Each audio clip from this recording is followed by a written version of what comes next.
all 100 questions, beginning with those in the first topic heading, American Government. Under this general topic heading, the first subtopic is Principles of American Democracy. As we go through the 100 questions, the 20 questions that older applicants need to study will be marked with a star. If you are in that category, please pay special attention to those 20 questions, because those are the only 20 questions that you need to know. Let's begin with question 1. What is the supreme law of the land? The word supreme means highest. In the United States, the highest law, which rules and controls all the other laws, is the Constitution. The Constitution is a document that was written at the Constitutional Convention, an important meeting in American history. This meeting was held in the year 1787, so that's more than 200 years ago. The Constitution was put into effect in 1789, and it remains the most important or highest law of our country to this day. So the correct answer to this question about the supreme law of the land is the Constitution. Question 2. What does the Constitution do? There are several possible ways to describe what the Constitution does. The purpose of this document, when it was written over 200 years ago, was to explain the basic form of American government. It also sets up some rules about how our government runs. It says in general terms what the government can do and what it can't do. And it also defines the rights or freedoms that all Americans have, and rights which the government can't take away. So the correct answer to this question about what the Constitution does could be, it sets up the government, or it defines the government, or it protects the basic rights of Americans. If the USCIS officer asks you this question, you could answer with any of these 3 answers and your response would be considered correct. Next, question 3. The idea of self-government is in the first 3 words of the Constitution. What are these words? Self-government is the idea that the people of a country should govern or rule themselves. In America, we believe that the people should control the government. The government should not control the people. This is a basic idea of democracy. And this idea appears in the first sentence of the Constitution. The Constitution begins with the words, "We the people of the United States." It goes on to say that we the people of the United States are the ones who created the Constitution and chose to live under its rules. As you see, this sentence explains who created the Constitution and the purpose of the document. It's a document created by the American people as part of their program of self-government. The American people are the ones who decided to be ruled by this Constitution. So the choice of the form of government was in the hands of the American people.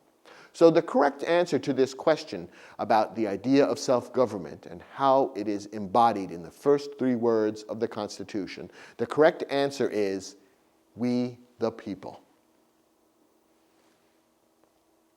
Question 4. What is an amendment?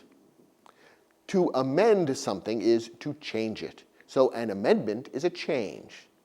The Constitution, originally written in the year 1787, contains instructions about how it could be changed.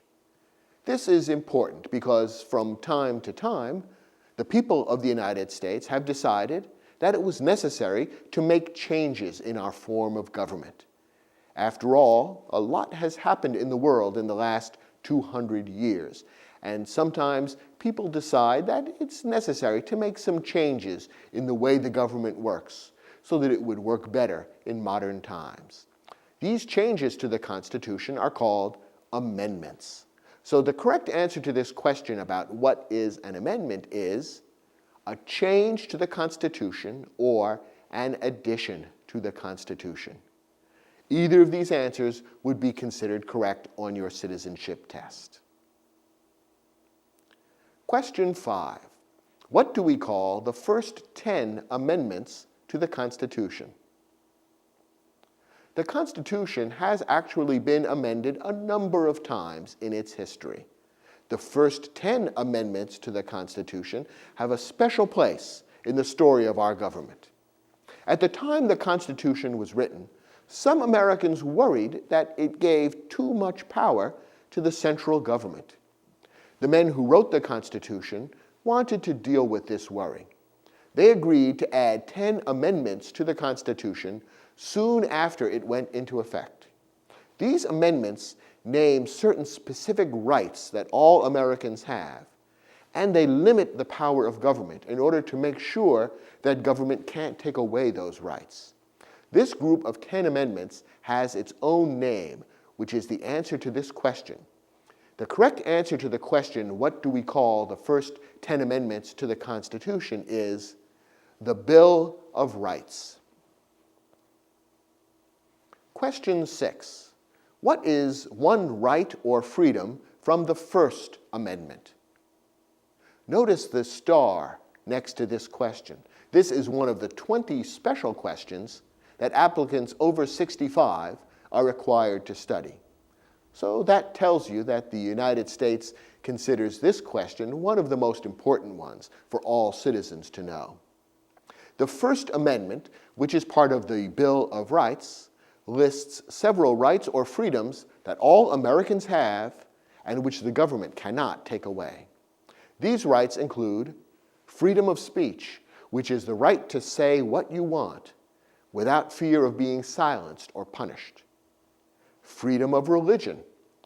That's the right to practice any religion or faith that you want, or to practice no religion at all. Freedom of assembly. This is the right of people to gather together peacefully in private or public places. Freedom of the press. This is the right to print or publish books or newspapers without government control. And freedom to petition the government. That's the right to ask the government to change the laws or to change government policies without fear of punishment. All of these rights are included in the First Amendment. So you can see that the First Amendment plays a very important role in American government. It creates a number of important rights which all American citizens have and which they're very concerned about defending. Throughout American history, American citizens have stood up for these rights. It's an important part of our national story. To answer this question correctly, you only need to name one of the many rights that are listed in the First Amendment. So the correct answer to this question is freedom of speech, or freedom of religion, or freedom of assembly, or freedom of the press, or freedom to petition the government. All of these are rights that are recognized by the First Amendment, and if you can name any one of them, you'll answer this question correctly on the civics test. Question 7. How many amendments does the Constitution have? The Constitution has been the supreme law of the land for more than 200 years, but it has not gone unchanged during those 200-plus years. During that time, it has been changed or added to 27 times. Remember, the first 10 changes are known as the Bill of Rights. So the correct answer to this question about how many amendments the Constitution has is 27. Question 8. What did the Declaration of Independence do? In addition to the Constitution, the other great document of American freedom is the Declaration of Independence. This document was written in 1776, 11 years before the Constitution. This was a time when the people of America were ruled by the government of Great Britain, also known as England. Many Americans had grown tired of being ruled by a government in a far-off country across the Atlantic Ocean. They wanted the right of self-government. In other words, they wanted to decide for themselves what form of government they would have and how that government would rule.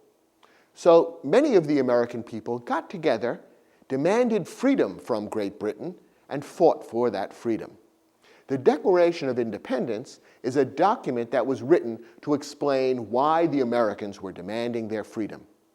It was written by Thomas Jefferson, one of the great leaders of the American cause, and it was published to show the people why freedom for America was a good cause and why all Americans should support this idea. So the correct answer to the question, what did the Declaration of Independence do, is it announced our independence from Great Britain, or it declared our independence from Great Britain, or it said that the United States is free from Great Britain. Question 9. What are two rights in the Declaration of Independence? The first part of the Declaration of Independence explains that Americans were seeking freedom from Great Britain because they wanted to enjoy certain rights that they believed all people should have. The most important sentence in the Declaration of Independence says, in part, "We hold these truths to be self-evident, that all men are created equal, that they are endowed by their Creator with certain unalienable rights, that among these are life, liberty, and the pursuit of happiness." Well, this sentence is written in old-fashioned language, so let's explain what the words mean. It says, "We hold these truths to be self-evident." Self-evident means able for anyone to understand them, just because they are obvious and clear to all people. The sentence goes on to explain what those self-evident or obvious truths are. That all men are created equal. This means that all people are given equal rights when they are born, and that they should enjoy those equal rights throughout their lives. That they are endowed by their Creator with certain unalienable rights. Unalienable rights are rights that no one can take away. And this sentence says that the one who created all people also gave them unalienable rights. And that three of these unalienable rights, which no one can take away, are the right to life, the right to liberty or freedom, and the right to the pursuit of happiness, which means that every person can do what he or she wants as long as it doesn't hurt anyone else. So these are the three unalienable rights that are mentioned in the Declaration of Independence. Remember, the question asks, what are two rights in the Declaration of Independence? To answer this question correctly, you need to name two of these three rights: the right to life, liberty, and the pursuit of happiness. Question 10. What is freedom of religion? As I explained before, the First Amendment to the Constitution, part of the Bill of Rights, says that all Americans have freedom of religion. What does this mean? Well, it means the freedom to worship God in whatever way you choose, or to not worship God at all, if that's what you prefer. It means you can join any church you like or not belong to a church. And it means that the government cannot ask you to change your religion or punish you for your religious beliefs and practices. So the answer to this question is the freedom to practice any religion or not practice a religion. That's what freedom of religion means according to the First Amendment to the Constitution. Question 11. What is the economic system in the United States? Notice the star. This is another one of the 20 questions that older applicants are required to study. Now, an economic system refers to the way goods are made, owned, bought, and sold in a society. It also refers to the way wealth, including money and property, is owned and controlled in a society. So an economic system defines how all these things happen within a particular society. And different societies in different parts of the world have different economic systems. In the United States, our economic system is one that gives freedom to individual people. If you are an American, you can start a business, you can take any job you like, and you can use your own money and your property the way you wish. The government does make some basic rules about fair practices in buying and selling things, and you are not allowed, for example, to lie about products or services in order to make money from them. However, the government does not control businesses, and the government does not force people to use their money in particular ways. So the correct answer to this question would be one of two names that are often used to describe the American economic system, which emphasizes the freedom of the individual. These two names that are often used to describe our economic system are a capitalist economy or a market economy. To answer this question correctly, you could give either of these names and you would be correct. Question 12. What is the rule of law? One important principle of American government and democracy is the rule of law. This is the idea that everyone must obey the law as set forth in the Constitution and in other laws written by the government. No one is allowed to break the law, not even people who work for the government, such as the president. Anyone who breaks the law, no matter how powerful, can be punished for it.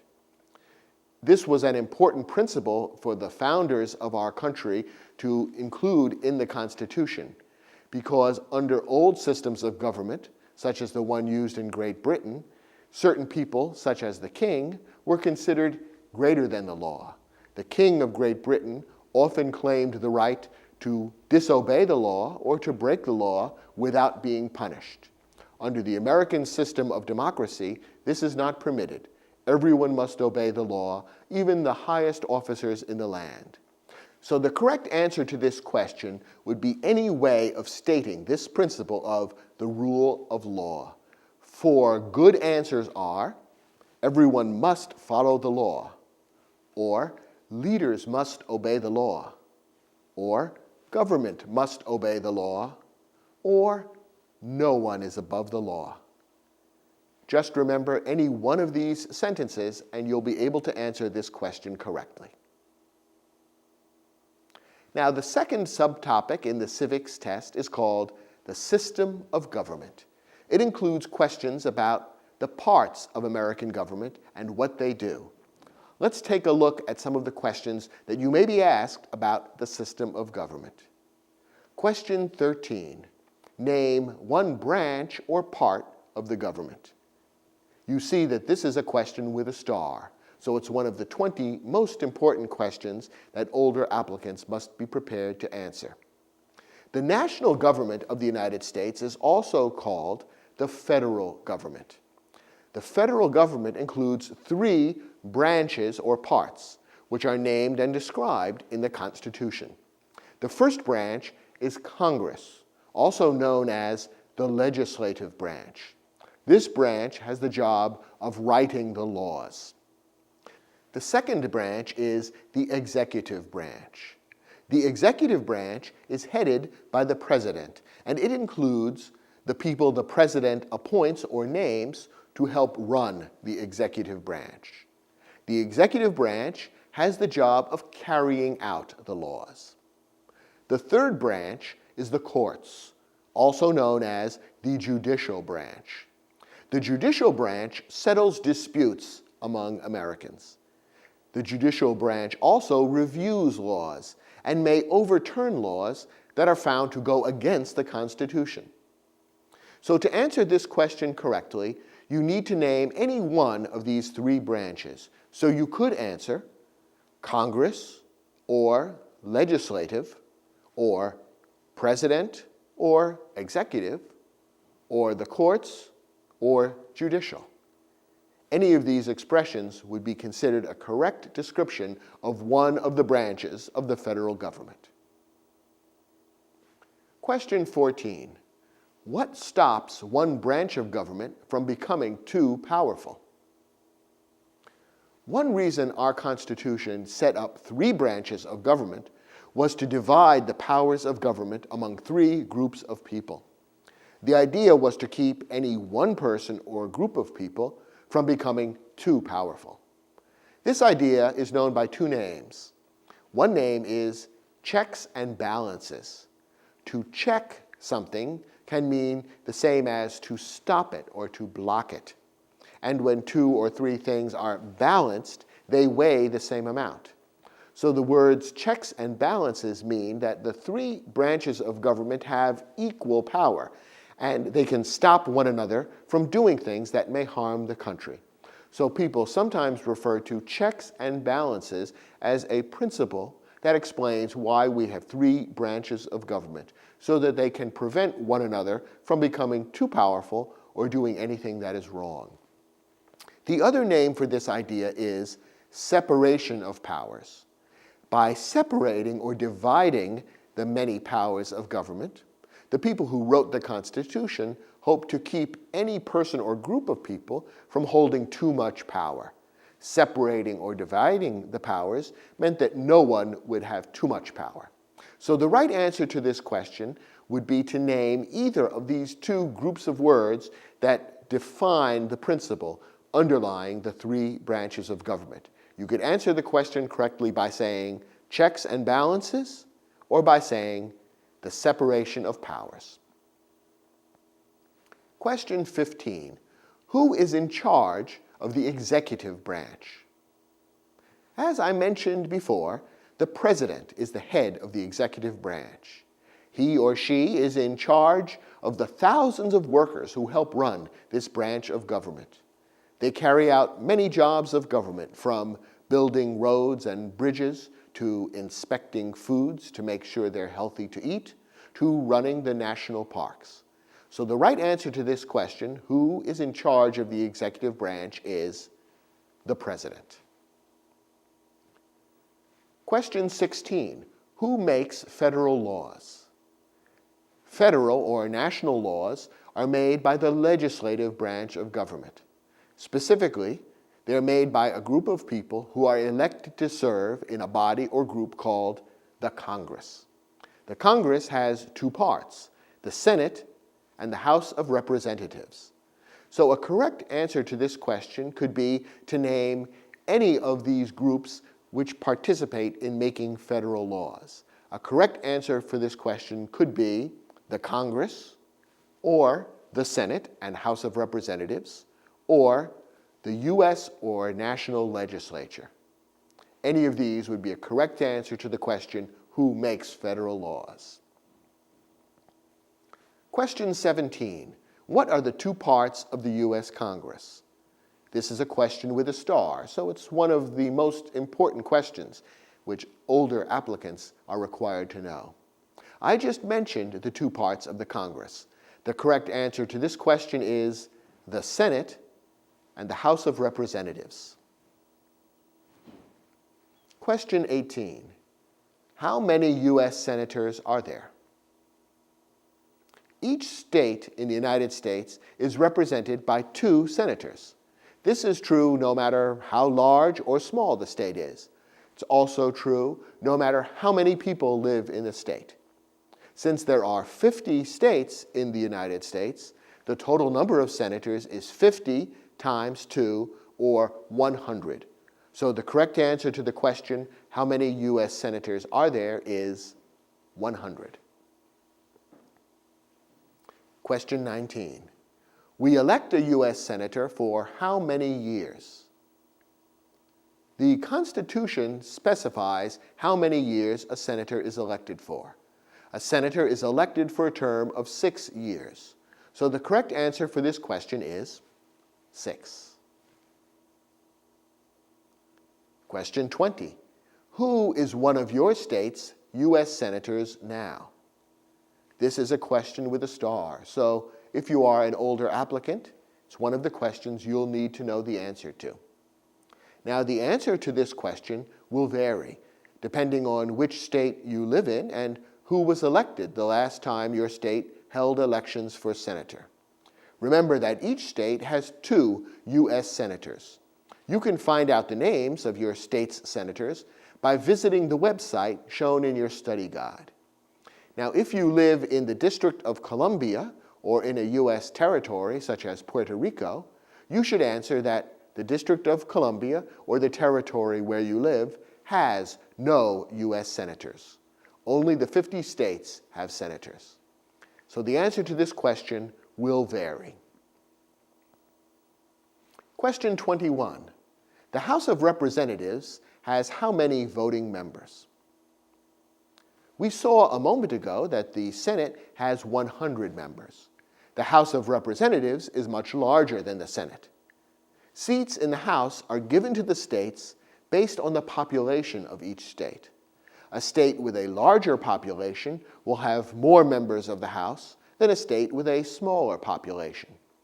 Altogether, there are 435 members of the House of Representatives. So the correct answer to this question is 435. You may be wondering why the Congress has two houses, the House of Representatives and the Senate.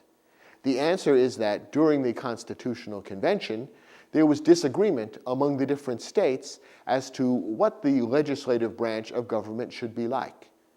Representatives from large states wanted the larger states to have more representatives in the legislature, while those who came from the smaller states were concerned that this would give the larger states too much power and that the smaller states would be unable to change the laws or to protect themselves from laws that might be unfair to them. In the end, a compromise was reached. That is, a plan was created that gave something to the large states and something to the smaller states. By creating a legislature or a Congress with two different houses, the founders of the country were able to create a constitution which helped the large states and helped the smaller states as well. The smaller states are helped by the existence of the Senate, where they have two senators no matter how small or low in population the state may be. The larger states are helped by the House of Representatives, where larger states with more people have more members. So having these two parts to the U.S. Congress is a way of helping both the large states and the small states to feel satisfied with the way the Constitution works. It's an interesting bit of history that helps to explain an unusual feature of the American Congress. Question 22. We elect a U.S. representative for how many years? As we said a moment ago, a senator is elected for 6 years. Each member of the House is elected every 2 years. So the correct answer to this question is 2. Question 23. Name your U.S. representative. The answer to this question will vary depending on where you live and who won the last election for a representative from your district. You can find out the name of your representative by visiting the website shown in your study guide. Some territories of the United States have only non-voting delegates. These are members of Congress who are permitted to attend the meetings of Congress and even to speak during the discussions and the debates, but they do not have a vote on whether a law becomes valid or not. The territories of the United States that have only non-voting delegates to the House of Representatives include the District of Columbia and the U.S. territories of American Samoa, Guam, and the U.S. Virgin Islands. The territory of Puerto Rico has a representative from Puerto Rico that is officially called a resident commissioner. If you live in one of these territories, you may provide the name of your non-voting delegate or commissioner as the answer to this question. Or you can simply say that you live in a territory that has no voting representatives in Congress. If you live in one of the 50 states, however, you'll have to answer with the name of your representative in Congress, and the answer will vary. Question 24. Who does a U.S. Senator represent? As you remember, every state elects 2 U.S. senators. These senators represent everyone living in the state. So the correct answer to this question, who does a U.S. Senator represent, is all people of the state. Question 25. Why do some states have more representatives than other states? As I explained a moment ago, the number of representatives in a state is based on the population of that state. If a state has more people living in it, it has more representatives. A state with fewer people living in it will have fewer representatives. So the correct answer to this question is because of the state's population, or because they have more people, or because some states have more people.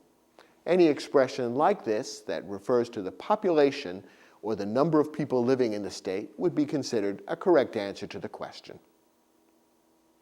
Question 26. We elect a president for how many years? Here again we have a rule that is set forth in the Constitution. A presidential election is held every 4 years. For example, there were presidential elections in the years 1996, 2000, 2004, 2008, and 2012. The correct answer to this question is 4. Question 27. In what month do we vote for president? This is a starred question, one of the 20 questions that older applicants must be able to answer. Most elections in the United States are held on the first Tuesday in the month of November. This applies specifically to national elections for members of Congress and for president. So the correct answer to this question is November. Question 28. What is the name of the President of the United States now? A starred question. Because a new president is elected every 4 or 8 years, the answer to this question will vary. It should be easy to find out the name of the current president. One way to find out the name of the current president is to visit the website shown in your study guide. Or you could just ask any teacher or even read a daily newspaper. The President of the United States is in the news very often, so his or her name is almost sure to be mentioned in the newspaper practically every day. The correct answer to this question will vary. Question 29. What is the name of the Vice President of the United States now? Because a new Vice President is elected every 4 or 8 years, the answer to this question will vary. One way to find out the name of the current Vice President is to visit the website shown in your study guide. Find out the name of the Vice President now so you can be prepared to answer this question, and the correct answer will vary. Question 30. If the President can no longer serve, who becomes President? Sometimes it happens that the President of the United States can't continue in office. For example, the President may become so ill that he or she is unable to work, or the President may die of an illness. Sadly, some American presidents have been killed while in office. For example, this happened in 1963 when President John F. Kennedy was killed. Whenever a president is unable to serve because of illness or death, the Vice President takes on the job. So the correct answer to this question, who becomes president, is the Vice President. Question 31. If both the President and the Vice President can no longer serve, who becomes president? It's possible that the President and the Vice President might both be unable to serve at the same time. For example, you could imagine a plane crash or another accident that killed both the President and the Vice President at once.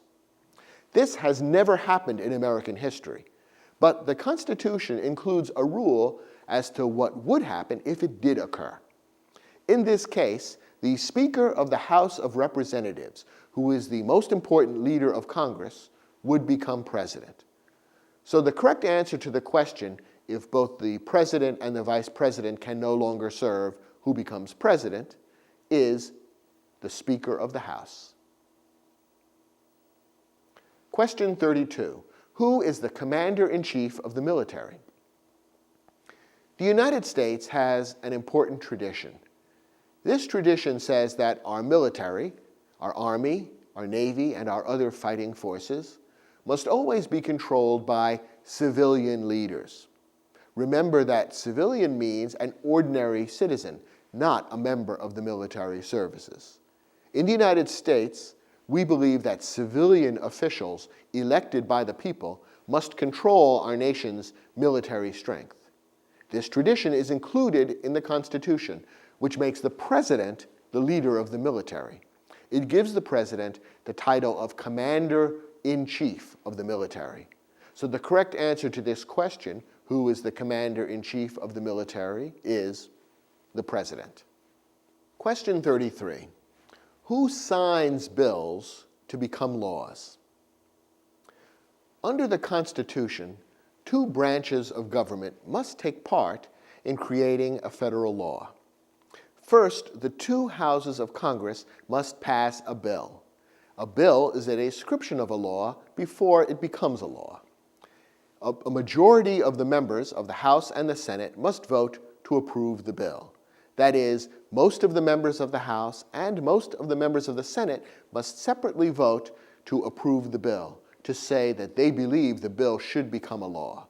After this happens, after both houses of Congress pass the bill, then the president must sign the bill. And when that happens, the bill becomes a law. So as you see, two branches of government must take part in creating a federal law. Congress takes part, and so does the president. So the correct answer to this question, who signs bills to become laws, is the president. Question 34. Who vetoes bills? Well, this word veto is a difficult word. We'll explain what it means. Sometimes the president disagrees with Congress about a bill. Sometimes the Congress may pass a bill that the president doesn't agree with or approve of. When this happens, the president may refuse to sign the bill. The president may say, "Well, I don't think this bill should become a law, and so I refuse to sign it." In this case, when the president refuses to sign a bill, we say that the president vetoes the bill. In this case, the bill does not become a law. So the answer to this question, who vetoes bills, is the president. Question 35. What does the president's cabinet do? The job of running the executive branch of the government is a very big job. It's too big a job for any single person to do. The most important people who help the president run the executive branch of government are the members of the cabinet. The cabinet members are people chosen by the president. Each member of the cabinet has special knowledge or experience in an important area of government. These cabinet members give the president advice. They also manage offices of the government under the president's direction. So the correct answer to this question about the cabinet is it advises the president. Question 36. What are two cabinet-level positions? When the Constitution was originally written, there were only a few cabinet-level positions in our government. So the first presidential cabinet included only a few members. Over time, the number of cabinet members has varied. And in particular, as our country and its government have grown more complex and larger, new cabinet officers have been added to manage new government areas. Today, there are 16 cabinet members. Most of these cabinet members are referred to as secretaries. To answer this question correctly, you simply have to name any two of the 16 cabinet officers. Now, serving in the President's cabinet are the Secretary of Agriculture, the Secretary of Commerce, the Secretary of Defense, the Secretary of Education, the Secretary of Energy, the Secretary of Health and Human Services, the Secretary of Homeland Security, the Secretary of Housing and Urban Development, the Secretary of the Interior, the Secretary of Labor, the Secretary of State, the Secretary of Transportation, the Secretary of the Treasury, the Secretary of Veterans Affairs, the Attorney General, and the Vice President. Memorize the names of at least 2 of these cabinet-level officers, and you'll be able to answer this question correctly. Question 37. What does the judicial branch do? Remember, there are 3 branches of government: the legislative branch, or the Congress, the executive branch, headed by the president, and the judicial branch. This 3rd branch of government, the judicial branch, has a complex job. It includes courts, where trials are held to decide whether a crime has been committed. In courts, trials may also be held to settle disputes between citizens. These trials are managed by judges who must know the law and apply it fairly. The judicial branch also has the job of deciding whether a law passed by the Congress and signed by the President goes against the Constitution. Remember that the Constitution is the supreme law of the land. This means that a law that goes against the Constitution or violates some part of the Constitution can be thrown out, can be held to be invalid. In that case, the law would not be applied and would no longer be considered a law. The judicial branch has the job of deciding whether this is true of any new law.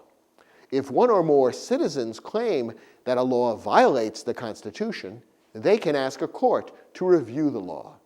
If the judges in that court agree that the law goes against the Constitution, they can do away with the law. And this has happened a number of times in American history. As you see, the judicial branch does a number of different things in the American system. So there are several possible answers to this question about what the judicial branch does, including the following answers. The judicial branch reviews laws, or it explains laws, or it resolves disputes or disagreements, or it decides if a law goes against the Constitution. All of these are roles played by the judicial branch, and any one of them would be a good answer to the question. Question 38. What is the highest court in the United States? There are many courts throughout the United States.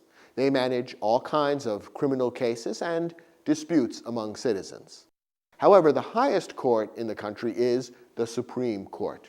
Remember, we said the word supreme means highest, and that's the way the word is being used in this case. The Supreme Court meets in Washington, D.C., our nation's capital. When citizens are unsatisfied with the decisions made by lower courts, they may take their case to the Supreme Court. The Supreme Court has the power to make the final decision. Because there is no higher court in the United States than the Supreme Court, the decisions made by the members of the Supreme Court are final and cannot be appealed or changed. So the correct answer to this question, what is the highest court in the United States, is the Supreme Court. Question 39. How many justices are on the Supreme Court?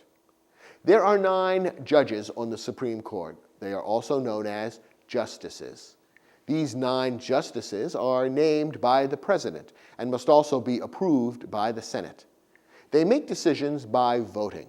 So a majority of 5 of the 9 judges must agree in order for the Supreme Court to make a decision in any particular case. The correct answer to this question, how many justices are on the Supreme Court, is 9. Question 40. Who is the Chief Justice of the United States now? The answer to this question will vary from time to time. The Chief Justice is the leader of the Supreme Court. He or she is one of the 9 justices appointed to that position by the President with the approval of the Senate. And because he or she is the Chief Justice, this particular justice has an especially important job. As the leader of the Supreme Court, the Chief Justice has a great deal of influence over the decisions made by the Supreme Court. To find out the name of the current Chief Justice, look at the website shown in your study guide. The answer to this question will vary. Question 41. Under our Constitution, some powers belong to the federal government. What is one power of the federal government? Over time, the role of the federal government within the United States has changed. Today, the federal government does many, many things. Some of these things were not dreamed about by the founders of our country. For example, the federal government today runs the Social Security system. The Social Security system saves money for people to live on in their old age. The federal government also runs the national parks, which are visited by millions of people every year. Neither Social Security nor the national parks were imagined at the time our country was founded. Therefore, they're not mentioned in the Constitution, and those particular powers are not given to the federal government in the Constitution. However, there are several specific powers of the federal government that are listed in the Constitution. These powers, which are specifically listed in the Constitution, include the power to print money, the power to declare war on another country, the power to create an army to protect our country, and the power to make treaties or agreements with other countries. Any of these would make a good answer for this question. So if you are asked, what is one power of the federal government under our Constitution, you could answer to print money, or to declare war, or to create an army, or to make treaties. Question 42. Under our Constitution, some powers belong to the states. What is one power of the states? The United States has a federal system of government. This is different from some other countries which do not have a federal system.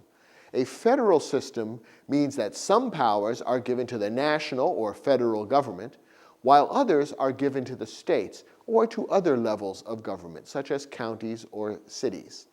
There are many powers under our Constitution that are given to the states. That means that those powers belong to the states and not to the federal government. To answer this question, you would need to name only one of the powers which is given to the states under our Constitution. A correct answer for this question would be any one of the following: to provide schooling and education, to provide protection or police, to provide safety or fire departments, to give a driver's license, or to approve zoning and land use rules. All of these are powers that are reserved to the states in our federal system, and you will not see the federal or national government carrying out any of these policies. These powers are all given strictly to the states, and any one of them would be a correct answer to this question. Question 43. Who is the governor of your state now? The governor of a state or territory is the highest elected official in that state or territory. This is the person who runs the executive branch of government within that state or territory. The correct answer for this question will vary depending on which state or territory you live in. You can find the name of the governor of your state or territory by looking at the website whose address is shown in your study guide. If you live in the District of Columbia, you should answer this question by saying that the district in which you live does not have a governor. So check the website to find out the name of the governor of your state or territory now. The answer will vary. Question 44. What is the capital of your state? Notice that this question has a star. That means that if you're an older applicant, this is one of the 20 questions you need to be able to answer. The capital of a state is the city in which the government of the state is located. In the capital city is the building where the state legislature or lawmaking body meets. The office of the governor is also located in the capital city. The answer to this question, of course, will depend on what state or territory you live in. You can find the name of your state's or territory's capital by visiting the website whose address is shown in your study guide. If you live in the District of Columbia, you should answer this question by saying that the District of Columbia is not a state and does not have a capital. So use the website to find out the name of the capital of your state or your territory The answer will vary. Question 45. What are the two major political parties in the United States? Notice this is a question with a star. A political party is an organization of people who work together to influence the policies of the government. A party names candidates or individuals who have agreed to run for offices like president, senator, and representative. Supporters or members of a political party usually agree on some basic ideas about the role of government. That is why they have formed or joined the party, because they agree on a certain approach to government, and they want to work together to see that that approach becomes the main one used by the government. In the United States today, there are a number of different political parties, but the two main parties, which have the most power and influence and the largest numbers of supporters, are the Democratic Party and the Republican Party. When you read a newspaper story about government, for example, you'll notice that the party affiliations or party memberships of political leaders are often mentioned. The name of the party is often referred to by using a single letter. So, for example, suppose you read a newspaper story in which two senators are mentioned. You might see a reference like this: Senator Smith, DCA. What does DCA mean in this reference? Well, it means that Senator Smith supports the Democratic Party, letter D, and represents the state of California, represented by the abbreviation CA, which stands for California. Another reference in the same article might look like this: Senator Jones, RTX. What does this mean? Well, it means that Senator Jones supports the Republican Party, represented by the letter R, and comes from the state of Texas, indicated by the abbreviation TX. So, newspaper stories about government very often refer to the political parties to which various political leaders belong, often using the letter D to stand for the Democratic Party and the letter R to stand for the Republican Party. So the correct answer to this question, what are the two major political parties in the United States, is Democratic and Republican. Question 46. What is the political party of the president now? Depending on who is president today, the answer to this question will vary. You can find out the political party of the current president by looking at the website shown in your study guide. Check the website and find the name of the party to which the president today belongs, because the answer will vary. Question 47. What is the name of the Speaker of the House of Representatives now? As I mentioned before, the Speaker of the House is the most important leader in Congress. He or she helps to decide which bills will come to the floor of the House for a vote. And so the Speaker of the House has a great deal of influence over deciding which bills are likely to become laws and which ones are not. You can find the name of the person who is Speaker of the House today by looking at the website, whose address is shown in your study guide. The answer will vary. That's the last question in the section on our system of government in the civics test. Now let's turn to the next topic covered in the civics test, the rights and responsibilities of citizens. Question 48. There are 4 amendments to the Constitution about who can vote. Describe one of them. Voting is one of the most important rights and responsibilities of citizens. The power to vote gives us a say in our government, which is something we Americans consider very precious. For this reason, casting your vote in a thoughtful, careful way is an important responsibility that every citizen should take seriously. Now, when the United States was founded, many people did not have the right to vote, even though the founders believed in democracy and believed that voting was an important right.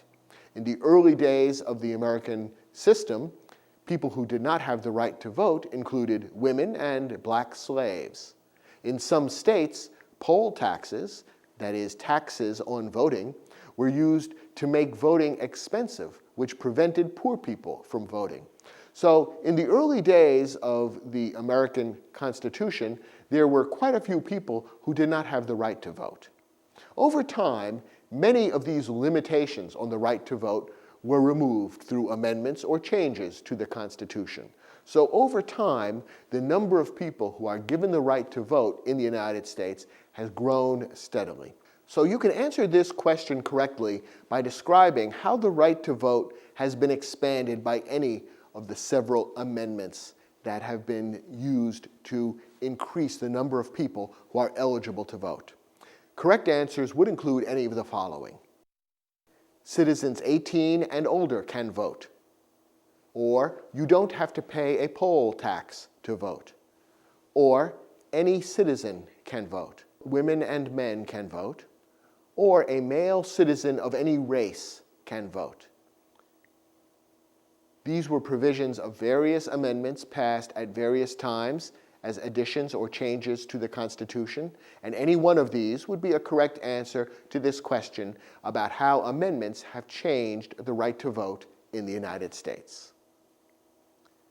Question 49. What is one responsibility that is only for United States citizens? This is a starred question, so it's one of the 20 most important questions. I've mentioned that voting is an important responsibility for every citizen. Another important responsibility is serving on a jury. A jury is a group of citizens who are asked to take part in a trial in court. The jury members have the job of listening to the evidence or information presented in the trial. Then they must make the decision concerning the dispute between citizens or the accusation of crime.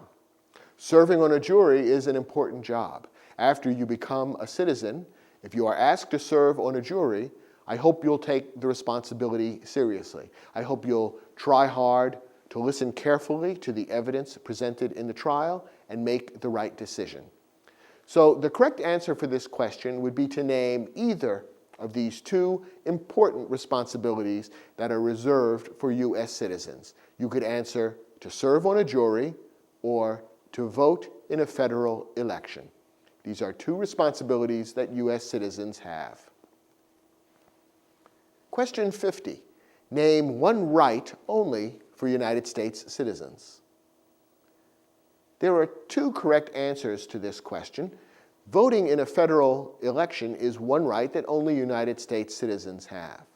Another is the right to run for federal office, such as president, vice president, senator, or representative. So the correct answer for this question is to vote in a federal election or to run for federal office. Question 51. What are two rights of everyone living in the United States? We just spoke about rights that are reserved to citizens of the United States. There are many rights named in the Constitution that are enjoyed by everyone in the United States, not just citizens. These rights are listed in the Bill of Rights. You remember that the Bill of Rights is another name for the first 10 amendments to the Constitution. These rights include freedom to speak your opinions freely, freedom to assemble, that is, to meet and gather with other people, freedom to petition or ask the government to change its policies or rules, freedom to worship as you like or not to worship at all, and the right to bear arms, that is, the right to own weapons in order to protect yourself. All of these are rights that are specified in the first 10 amendments to the Constitution, or the Bill of Rights. And all of these rights apply to everyone living in the United States, both citizens and non-citizens.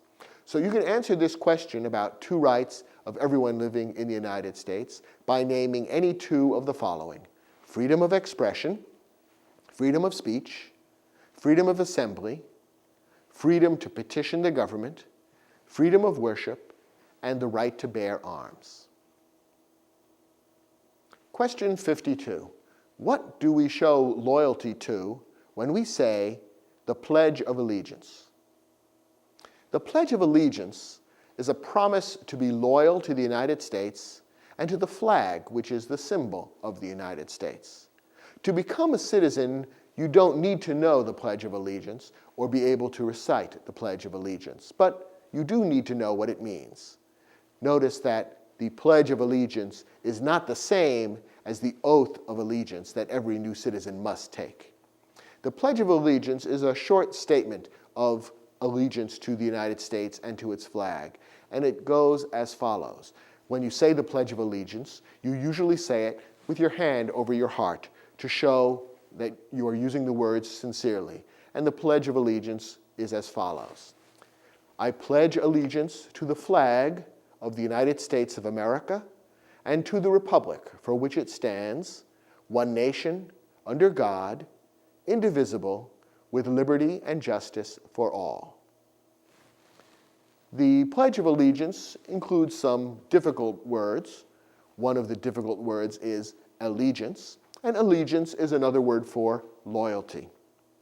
Another hard word in the Pledge of Allegiance is indivisible. Indivisible means unable to be divided. In the Pledge of Allegiance, the United States is described as being indivisible. That means that the 50 states of the United States make up one country, not 50 different countries. And the United States will not be separated into different countries. Even though citizens from one state may disagree with those from another state from time to time, and there may be disagreements between states from time to time. Nonetheless, the 50 states are one country, and that country is not going to break apart into different countries. That's what we mean in the Pledge of Allegiance when we say that the United States is indivisible. Now, remember the question asks, what do we show loyalty to when we say the Pledge of Allegiance? The correct answer to this question is, when we say the Pledge of Allegiance, we show loyalty to the United States or to the flag. Question 53. What is one promise you make when you become a United States citizen? Early in this program, I spoke about the oath of allegiance. This is a promise that you will take when you become a citizen. It includes several specific responsibilities that you accept when you become an American.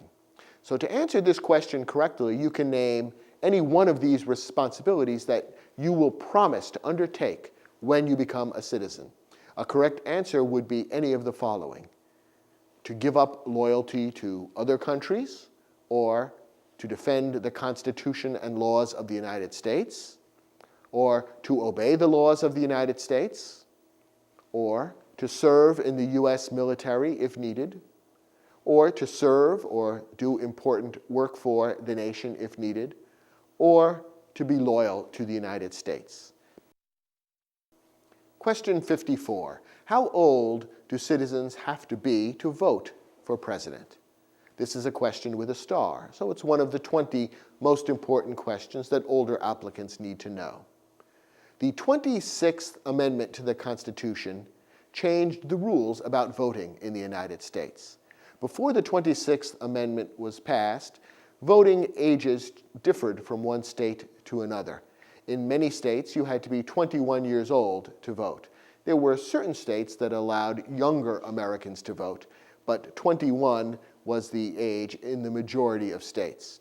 The 26th Amendment to the Constitution was passed in the year 1970, and according to this amendment, anyone aged 18 and older is eligible to vote in federal elections. So the answer to this question is 18 and older.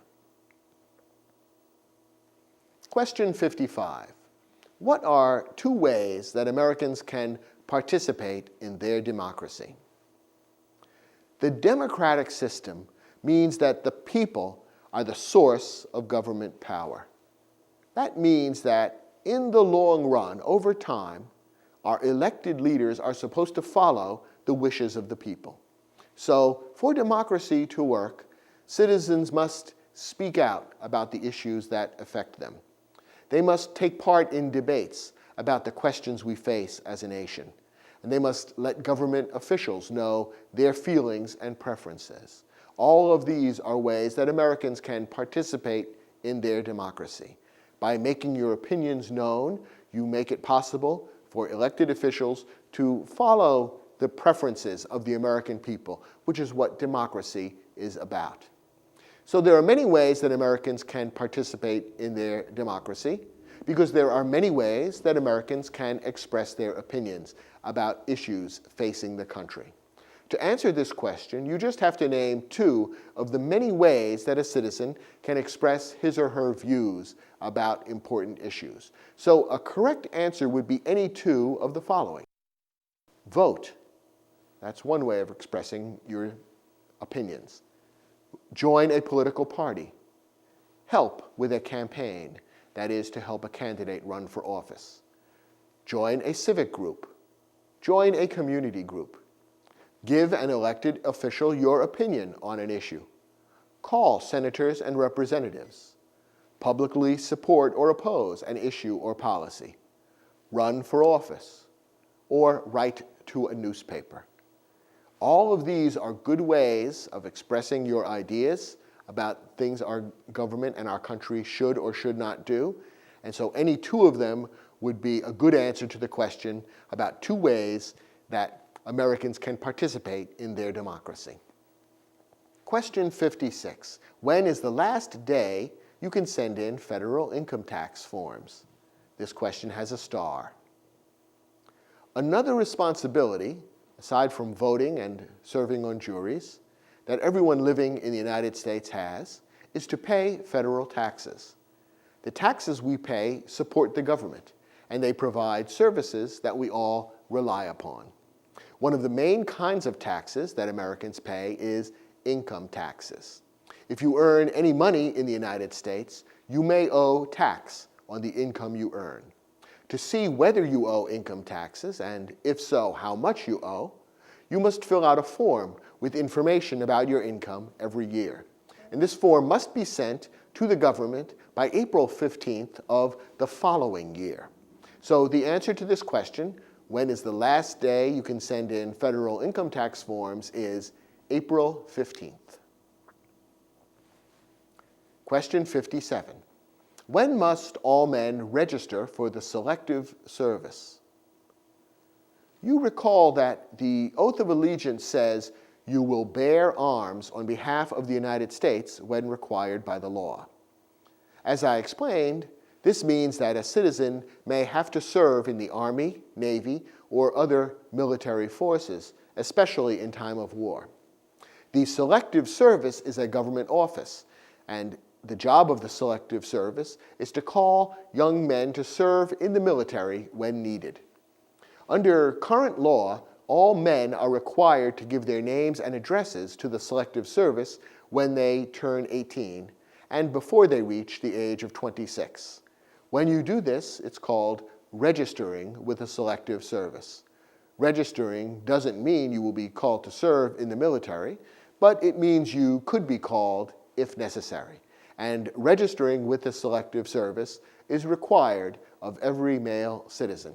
So the correct answer to this question, when must all men register for the Selective Service, is at age 18 or between 18 and 26. Well, how are you feeling? Is your mind full of information and ideas about citizenship and about our government? Well, I hope you've learned a lot. We're now ready to turn to the next part of the civics test.